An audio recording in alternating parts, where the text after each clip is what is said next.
সুস্বাস্থ্যের মহাশত্রু আধুনিক ৫ খাবার, যা প্রায় সবখানেই পাওয়া যায়। পছন্দ করে ছেলে থেকে বুড়ো প্রায় সবাই, খাওয়াও হয় নিয়মিত, অথচ মারাত্মক ক্ষতি করে শরীরের, বিশেষত শিশুদের। চিপস দেখতে লোভনীয়, শুনতে আকর্ষণীয়, খেতে মজাদার। Potato chips, banana chips, French ফ্রাইয়ের মতো খাবারগুলো শিশুরা তো বটেই, বড়রাও অগ্রাহ্য করতে পারে খুব কম। কিন্তু জানেন কি, চিপসের নামে আপনি কি খাচ্ছেন বা বাচ্চাকে কি খাওয়াচ্ছেন? স্বাদ বাড়াতে চিপসকে একটু নোনতা নোনতা করা হয়, যেন আপনি যত খান তত আরও খেতে ইচ্ছা হয়। এই নোনতা বা লবণ হলো সোডিয়াম বাইকার্বনেট, যা প্রাকৃতিক সব খাবারে এমনিতেই যে পরিমাণে থাকে, তারপর আর বাড়তি খাওয়ার প্রয়োজন নেই বলে বলেন বিশেষজ্ঞরা। কিন্তু তারপরেও মানুষ খাচ্ছে, এবং খাচ্ছে বলেই বাড়ছে উচ্চ রক্তচাপ এবং কিডনি রোগের প্রকোপ। উচ্চ লবণ দেওয়া চিপস তারই একটা অন্যতম খারাপ সংযোজন। ২০১২ সালে যুক্তরাষ্ট্রে ২০ বছর বয়সী এক তরুণের লিভার সিরোসিস ধরা পড়ে। সবাই খুব বিস্মিত হচ্ছিলেন, কারণ রোগটি সাধারণভাবে মদ্যপানের অভ্যাস আছে এমনদের হয়, কিন্তু এই তরুণের তো তা ছিল না। পরে জানা গেল, ছেলেটি বিশেষ এক ব্র্যান্ডের ফ্রেঞ্চ ফ্রাই খুব বেশি পরিমাণে খেত, যা থেকে তার এই রোগটি হয়েছে। মাত্র ২০ বছর বয়সে অটো ইমিউন হেপাটাইটিস হয়ে মারা যায় ছেলেটি। চিপসকে মুচমুচে করার জন্য উচ্চ তাপমাত্রায় ভাজতে গিয়ে এতে তৈরি হয় অ্যাক্রিলেমাইড নামক একটি ফুড টক্সিন। আর অ্যাক্রিলেমাইড একটি কার্সিনোজেনিক কেমিক্যাল, মানে ক্যান্সার সৃষ্টিকারী উপাদান আছে এতে। বলা হয়, শুধুমাত্র ফ্রেঞ্চ ফ্রাই থেকেই দেহে যে পরিমাণ অ্যাক্রিলেমাইড জমা হয়, তা মোট পরিমাণের 4 ভাগের 1 ভাগ। চিপসের প্যাকেটটা খুব ফোলা থাকলেও ভেতরে কিন্তু পরিমাণ খুব কম থাকে। কি দিয়ে এই প্যাকেটটা ফোলানো হয় জানেন? নাইট্রোজেন গ্যাস দিয়ে।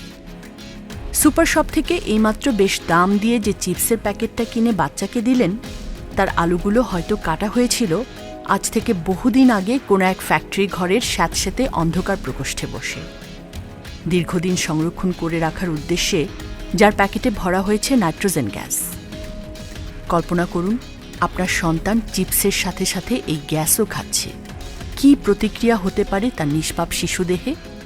কাজেই তথাকথিত ফ্রেঞ্চ ফ্রাই, কারণ নামে ফ্রেঞ্চ ফ্রাই হলেও খোদ ফরাসি দেশে এর কোনো প্রচলন নেই, কিংবা প্যাকেটজাত চিপস খেয়ে বা খাইয়ে স্বাস্থ্য নষ্টের মতো বোকামি করবেন না। তার চেয়ে সেদ্ধ আলু, বিশেষত মিষ্টি আলু খাওয়াও অনেক উপকারী।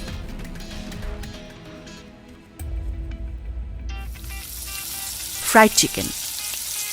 সামর্থ্য থাকলে নামি ব্র্যান্ডের ফ্রাইড চিকেন, আর সামর্থ্য কম থাকলে ফুটপাতের দোকানের ফ্রাইড চিকেন কিনে হয়তো ভাবছেন, যাক, শিশুকে কিছু পুষ্টি দেয়া গেল। অনেকে তো ছোট বাচ্চা নিয়ে বাইরে গেলে কি খাওয়াবেন ভাবতে গিয়ে ফ্রাইড চিকেনকেই গুড চয়েস হিসেবে নেন। একেবারেই ভুল। খাবারকে যখন ডিপ ফ্রাই বা ডুবো তেলে ভাজা হয়, তখন প্রথমেই যা হারায় তা হলো পানি। ১৮০ ডিগ্রি সেলসিয়াস তাপমাত্রায় ডুবো তেলে থাকতে থাকতে এর প্রায় সব পানি শুষে যায়। খাবারটি হয়ে ওঠে ক্রিস্পি, ক্রাঞ্চি। এদিকে পানির শূন্যস্থানগুলোতে ঢুকে পড়ে তেল, ফলে ফ্যাট, ক্যালোরি এবং কোলেস্টেরল, এই তিনের পরিমাণই খাবারটিতে বেড়ে যায় অনেক। ফ্রাইড ফুড বেশি খেলে এজন্যই ওজন বাড়ে। ফ্রাইড চিকেনের ব্যাটারে ব্যবহৃত হয় সাদা ময়দা, যা চিনির মতোই ক্ষতিকর। স্বাদ বাড়াতে দেয়া হয় মনোসোডিয়াম গ্লুটামেট, সোডিয়াম ফসফেট এবং এমন সব উপাদান দেহের ওপর যার প্রভাব ক্ষতিকর। সেই সাথে বারবার একই তেলে ভাজতে ভাজতে তৈরি হয় ট্রান্স ফ্যাট, যাকে বাংলাদেশের 4.5% মৃত্যুর কারণ বলে বলা হয়েছে সাম্প্রতিক এক গবেষণায়। ট্রান্স ফ্যাট রক্তে ভালো কোলেস্টেরল কমিয়ে খারাপ কোলেস্টেরল বাড়ায়, যা ধমনীতে ব্লকেজ সৃষ্টি করে বাড়ায় হৃদরোগের ঝুঁকি। তবে সবচেয়ে আঁতকে উঠবেন যদি যেসব মুরগি থেকে ফ্রাইড চিকেন হয় তাদের চেহারা আপনি দেখেন। গাদাগাদি করে রাখা পরিবেশে নির্জীব সব আদমরা মুরগি। ওজনের কারণে কারো হাড় ভেঙে গেছে, কেউ আহত অবস্থায় ঝিমুচ্ছে। জিন পরিবর্তন করে পশম ছাড়া মুরগি তৈরির কথাও শোনা যায়, যা খেলে ইনফেকশন থেকে শুরু করে হতে পারে নানা রকম রোগ। শেষ হয়নি এখনো। ফ্রাইড চিকেন মোড়ানো হয় যে কাগজটি দিয়ে, তার নাম পারফ্লুরাল কোক্সি অ্যালকালাইন বা PFA। খাবার থেকে তেল, পানি, তাপ যাতে বেরোতে না পারে সেজন্য ব্যবহৃত এই কাগজ থেকে 6টি রোগ বা রোগাবস্থা সৃষ্টি হতে পারে দেহে। 1 cholesterol, 2 kidney cancer, 3 testicular cancer, 4 thyroid সমস্যা, 5 গর্ভাবস্থায় হাইপারটেনশন, 6 আলসারেটিভ কোলাইটিস বা বাউল ডিসঅর্ডার। তার মানে খাবার তো পড়ে, যে কাগজ দিয়ে খাবার মোড়ানো হচ্ছে সেখান থেকে শুরু হয়ে যাচ্ছে ক্ষতি। এরপরও নিষ্পাপ সন্তানের মুখে এই খাবার তুলে দেওয়া যদি নিরাপদ মনে হয় আপনার কাছে, তাহলে সিদ্ধান্ত আপনার। ভেজে চিকেনের খাদ্যগুণ নষ্ট না করে চিকেন স্যুপ বা চিকেন ব্রথ করে দিতে পারেন। দিতে পারেন ডিম সেদ্ধ কিংবা সয়া দুধ বা মাশরুম ইত্যাদি উদ্ভিজ্জ protein.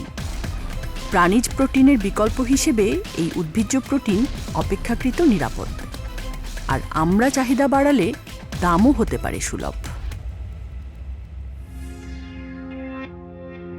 Soft drinks, energy drinks. বিশ্বব্যাপী চিকিৎসা বিজ্ঞানীরা গত 30 বছরে একটি বিস্ময়কর ব্যাপার লক্ষ্য করলেন। অতিমাত্রায় অ্যালকোহল পানের কারণে যে রোগগুলো একসময় বড়দের হতো, তাই এখন হচ্ছে শিশুদের, অল্প বয়সী কিশোর কিশোরীদের। Type 2 diabetes, fatty liver disease, brain cell damage. কিন্তু শিশুরা তো অ্যালকোহল খায় না, তাহলে কোত্থেকে এই ক্ষতি হচ্ছে তাদের? কি খাচ্ছে তারা? অনুসন্ধান করে বিজ্ঞানীরা দেখলেন চিনি হচ্ছে শিশুদের এই অ্যালকোহল।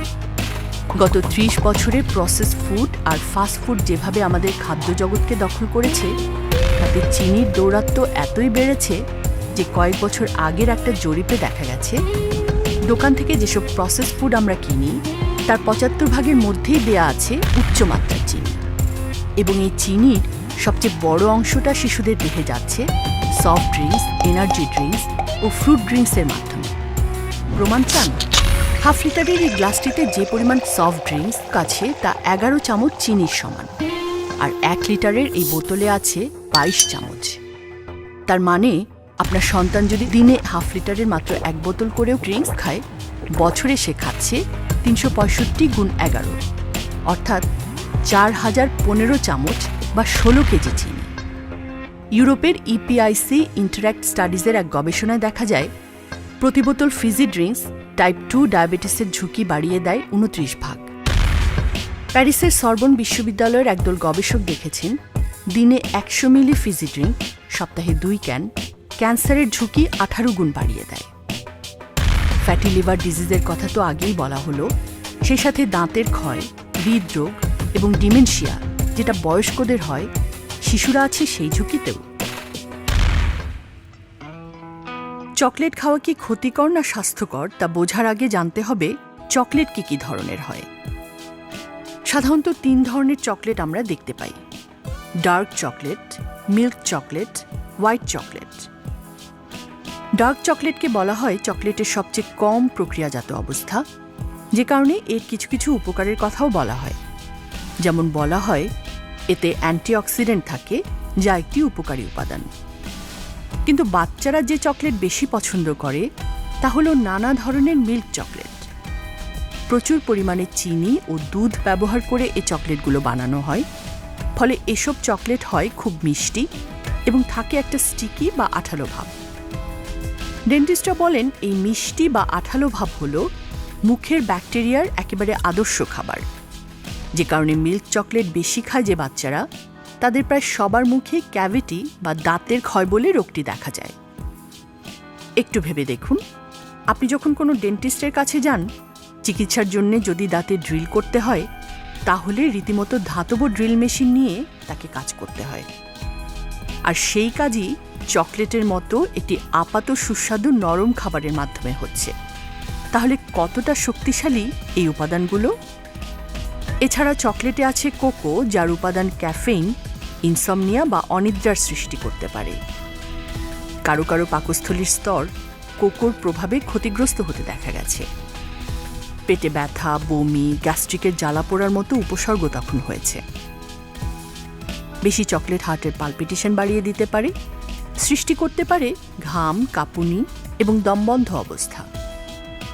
আর নিয়মিত কোনো বিশেষ ব্র্যান্ডের চকলেট খেতে থাকলে তা যে আসক্তিকর হতে পারে তার প্রমাণ হয়তো আপনি নিজেও দেখেছেন। প্রতিদিন ওই সময় বা সবসময় ওটা না খেলে হয়তো তার খুব অস্থির লাগে। কাজেই আপনার পরিবারের শিশু যদি চকলেট আসক্ত হয়ে যাচ্ছে বলে মনে করেন, আপনাকে সচেতন হতে হবে এখনই। যখন চাইবে তখন দেবেন না, আস্তে আস্তে কমাতে থাকুন। ক্ষতিগুলো সম্পর্কে বোঝান। সম্ভব হলে নেট থেকে ছবি নিয়ে বাচ্চাকে দেখান যে অতিরিক্ত চকলেট খেলে কী পরিণতি হয়। আশা করা যায় বাচ্চা বুঝবে। আর বড়দের যদি এই আসক্তি থাকে, তাহলে এই আসক্তি থেকে বেরিয়ে আসার মোটিভেশন আপনার নিজেই নিজেকে দিতে হবে। আইসক্রিম, নামি ব্র্যান্ড বা ফুটপাতের ভ্যান। যেখান থেকে আইসক্রিম কেনেন না কেন, আইসক্রিমে যে উপাদানগুলো ব্যবহৃত হয় মানব স্বাস্থ্যের জন্য তা খুবই ক্ষতিকর। প্রথমেই হলো প্রসেস মিল্ক এবং সাদা চিনি, যার ক্ষতির কথা বলাই বাহুল্য। গবেষকরা দেখেছেন 2 স্কুপের একটা রেগুলার কাপ আইসক্রিমে 28 গ্রাম বা 7 চামচ চিনি থাকে। ওদিকে প্রসেস মিল্কে ক্যালসিয়াম এবং ফসফেটের পরিমাণ থাকে 8 থেকে 10 গুণ বেশি। অন্যদিকে নেই পর্যাপ্ত আয়রন, ভিটামিন সি এবং ম্যাগনেসিয়াম। এবার দেখুন আইসক্রিমে যেসব রাসায়নিক ব্যবহৃত হয়। 1. ডাইটেথিলিন গ্লাইকোল, গাড়ির ওয়ার্কশপে যা পেইন্ট তোলার কাজে ব্যবহৃত হয়। 2. অলডিহাইড 17, যা রং তৈরিতে এবং প্লাস্টিকে ব্যবহৃত হয়। 3. পিপারোনাল, যা দেয়া হয় ভ্যানিলা সহ আইসক্রিমে যে বিভিন্ন এসেন্স ব্যবহৃত হয় তার জন্য। পিপারোনাল প্রাকৃতিকভাবেও হয়, কিন্তু দাম কম বলে উৎপাদকরা অনেক সময় রাসায়নিক পিপারোল ব্যবহার করে থাকে। আর রাসায়নিক পিপারোল উকুন মারার ওষুধে ব্যবহার করা হয়ে থাকে। 4. মিষ্টি গন্ধ তৈরির জন্য আইসক্রিমে দেয়া হয় ইথাইল অ্যাসিটেট নামের একটি রাসায়নিক, যা গ্লু বা আঠা এবং নেইল পলিশ রিমুভারে কাজে লাগে। কলা বা আপেলের ফ্লেভার দিতে ব্যবহার করা হয় অ্যামাইল অ্যাসিটেট, যা পেইন্ট ওয়ার্কশপে রঙকে তরলীভূত করতে ব্যবহৃত হয়। মিষ্টি এবং চনমনে গন্ধ তৈরির জন্য ব্যবহৃত হয় বেনজাইল অ্যাসিটেট। তাহলে বুঝতেই পারছেন, ভ্যানিলা, চকলেট বা স্ট্রবেরি ফ্লেভারের যেসব আইসক্রিম আপনি খান তা আসলে কারখানায় তৈরি হরেক রকম রসায়নেরই একটা যৌগ। আর মানব স্বাস্থ্যের জন্য তা যে কত ভয়াবহ হুমকি তা বলার অপেক্ষা রাখে না। ছোট ছোট বাচ্চাদের যে আজ কোলন, স্টমাক বা লিভার ক্যান্সারের পরিমাণ বেড়ে গেছে, এসব রাসায়নিক উপাদান তার একটা কারণ। আর এই খাবারগুলোর সবচেয়ে ভয়াবহ দিক হলো এর প্রতিটি এডিকটিভ বা আসক্তিকর।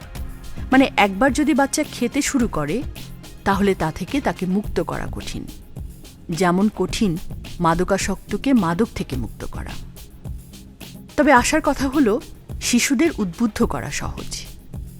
একবার যদি আপনি তাকে কুখাদ্য চিনিয়ে সুখাদ্যে অভ্যস্ত করাতে পারেন, সারা জীবন সে ওটাই ধারণ করবে।